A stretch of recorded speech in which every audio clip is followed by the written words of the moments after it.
Are you at least 17 years old? Do you weigh more than 110 pounds? Do you consider yourself fairly healthy? If you answered yes to all of these questions, you should be donating blood every 2 months. In my survey of the class, I found that only 50% of you have ever donated blood before, and that only 1 out of 13 of you donate on a regular basis. The lack of participation of eligible donors is a serious problem that requires immediate action. Through extensive research and 2 years of faithfully donating blood, I have come to realize the magnitude of this problem and just how easy the solution can be. Today, I would like to show why blood donors are in such desperate need and encourage you to take action to combat this need. Let's first take a look at the overwhelming need for blood donors. The lack of participation of eligible blood donors poses a threat to the lives of many Americans. According to the American Red Cross web pages, where I have obtained an enormous amount of information, in the United States alone, someone undergoes a blood transfusion once every 3 seconds, which amounts to 3,000 gallons of blood every hour, day and night. People who benefit from donations range from cancer patients to organ transplant patients to surgical patients. Even premature infants and trauma victims benefit from donations.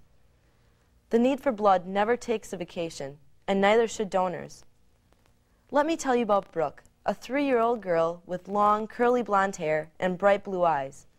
Brooke is a victim of cancer and had major surgery to remove the large tumor in her abdomen.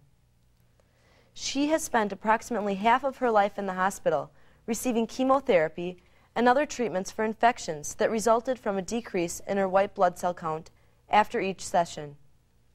According to the Texas Children's Hospital, Brooke's treatment will require blood products with a replacement value of 508 units of blood, of which only 250 units have been replaced. She still needs 250 units of blood to continue her treatment.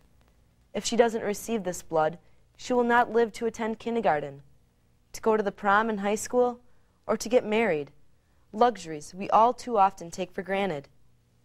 Cases like Brooke's are becoming all too common these days, with only 1 in 20 eligible Americans donating blood, and the donor rate dropping steadily at 2% annually.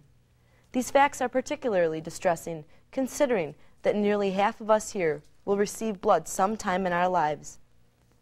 You can now see the magnitude of the problem with the lack of blood donations. Fortunately, it is a problem that can be easily solved. Each and every one of you can be part of the solution. All you have to do to save priceless lives is go to the nearest Red Cross and donate your blood. For those of you who have never donated blood before, the process is so simple and easy. First, you fill out a donor information form that asks you questions about your sexual history and health. You will then receive a mini physical. They will take a drop of blood from your finger to measure the percent of red cells in your blood.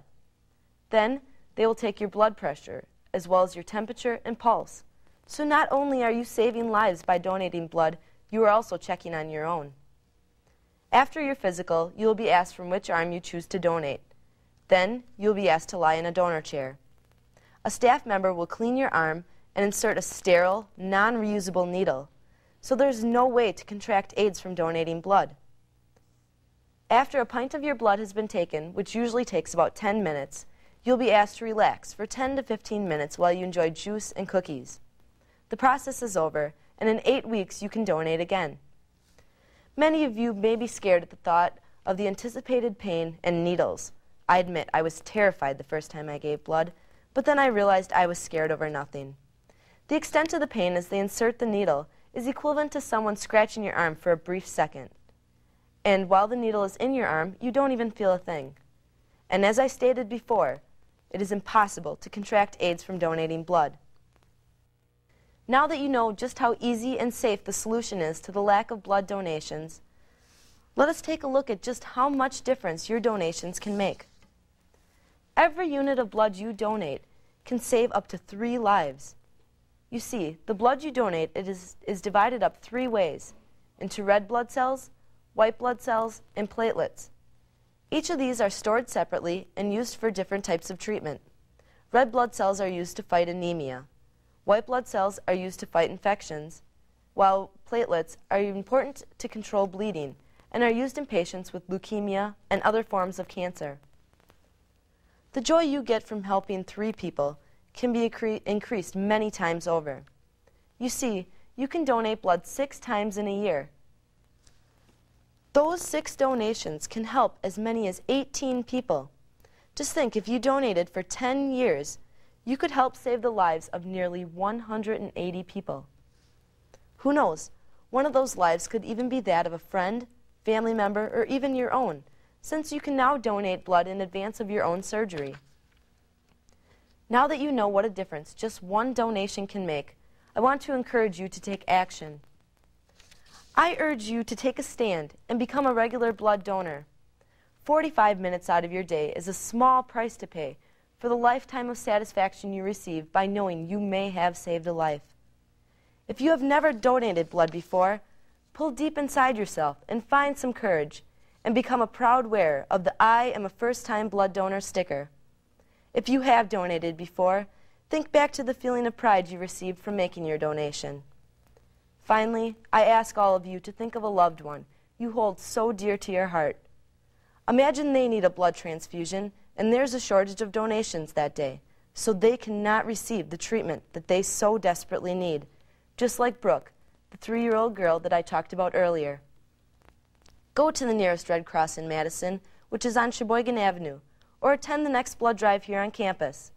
These blood drives are held in various parts of campus, including the dorms. In fact, the next drive will be held in the Ogg Residence Hall in 2 weeks. Please, take this opportunity to save lives and make yourself feel like $1,000,000. Give the ultimate gift, the gift of life. Donate blood.